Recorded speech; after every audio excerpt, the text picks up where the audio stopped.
yang disembah sebenar-benarnya hanya yang bernama Allah.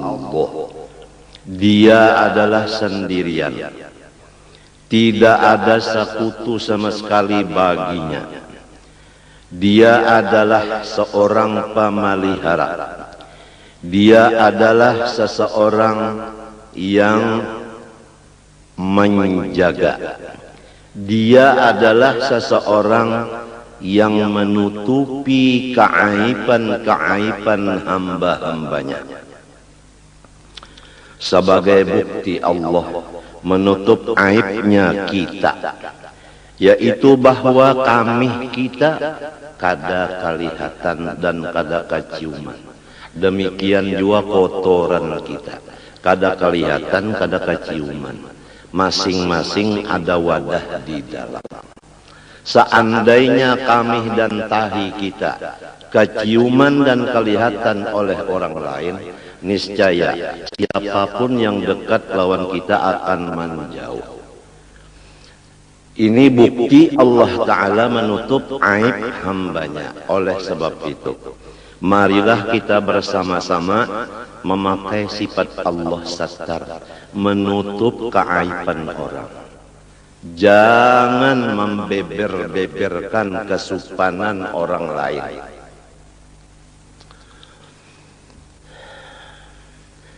Apabila kita menutup aibnya orang, maksud dari menutup di sini jangan salah paham.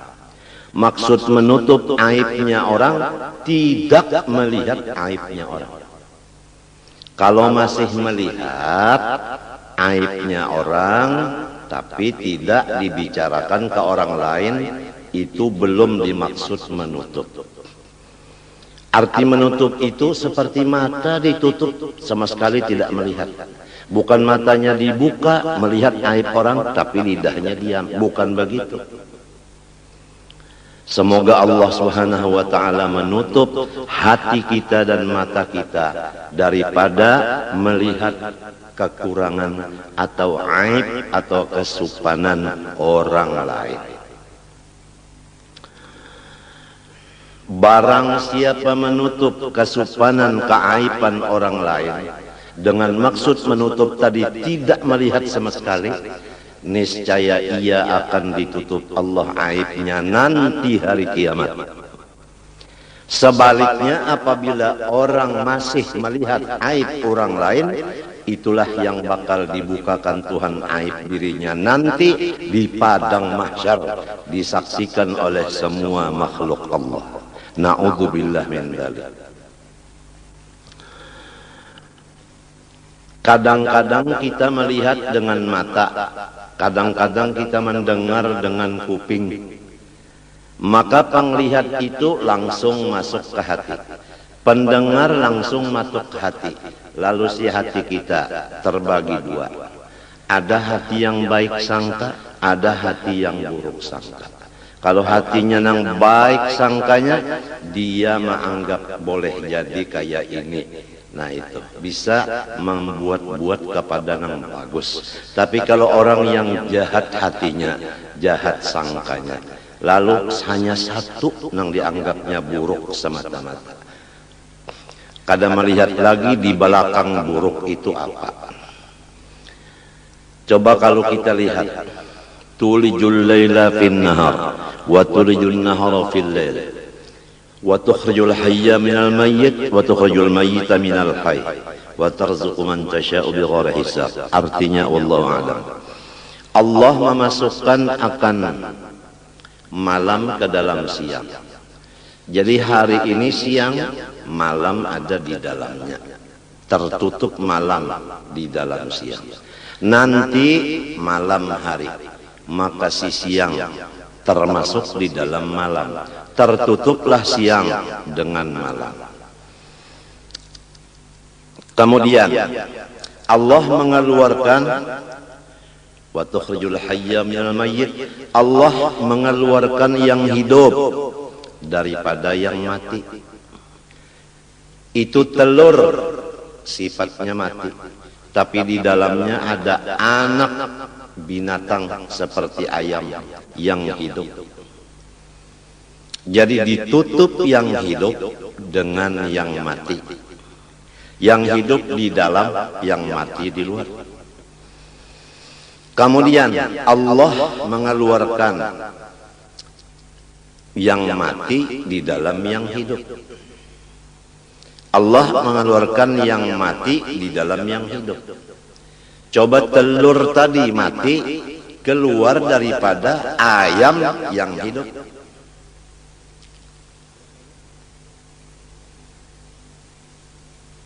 Menurut tafsir ulama batin, yaitu Allah mengeluarkan akan taubat daripada segala maksiat. Karena maksiat sadar lalu taubat. Berarti maksiat itu melahirkan taubat. Taubat itu bagus, maksiat itu kada bagus. Tapi jangan dipandang maksiatnya, pandang akibatnya, yaitu taubat.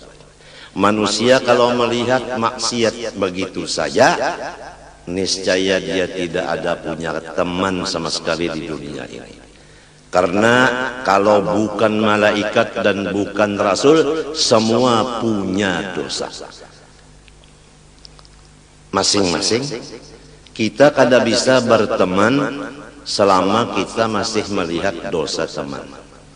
Teman pun kada mau mengawani kita lamun inya melihat dosa kita.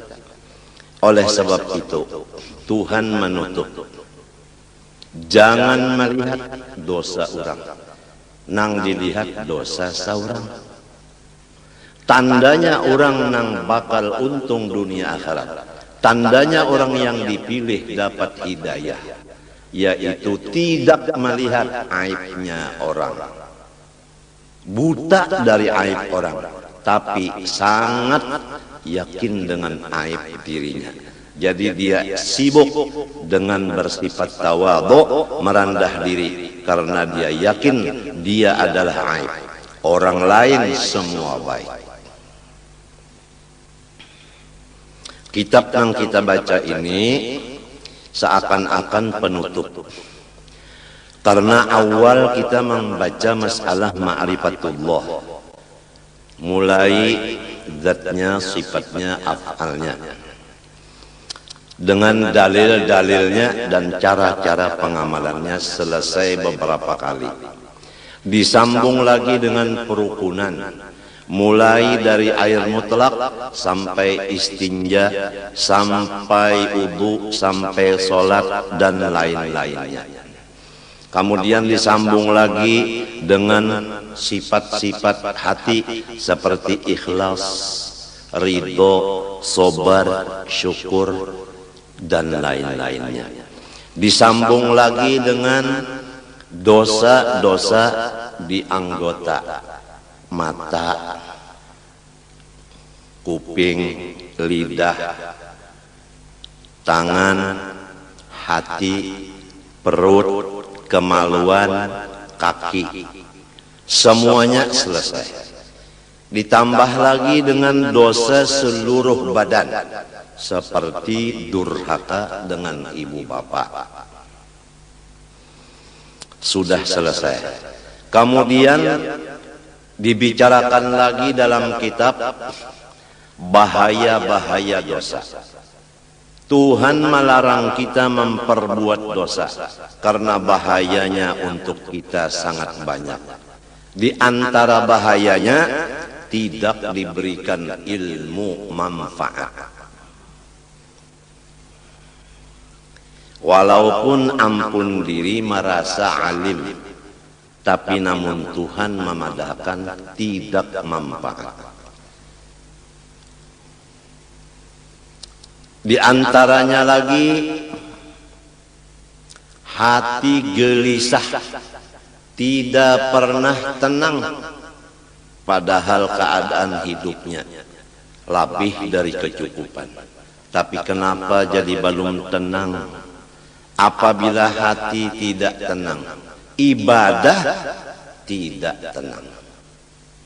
Baca Quran tidak tenang, seakan-akan ada musuh di belakang, jadi mengejar membaca Qur'annya dengan secepat-cepatnya.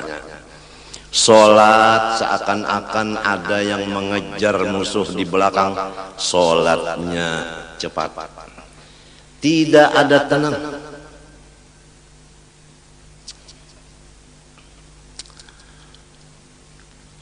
Di antaranya lagi dia gelisah berkumpul-kumpul.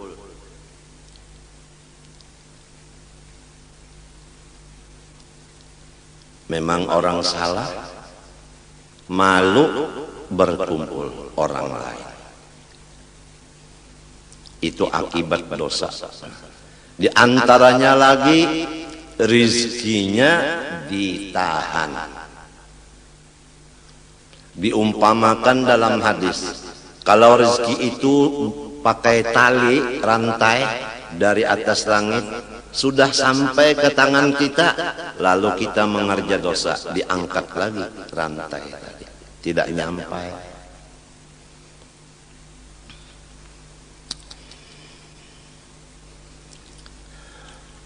Di antaranya lagi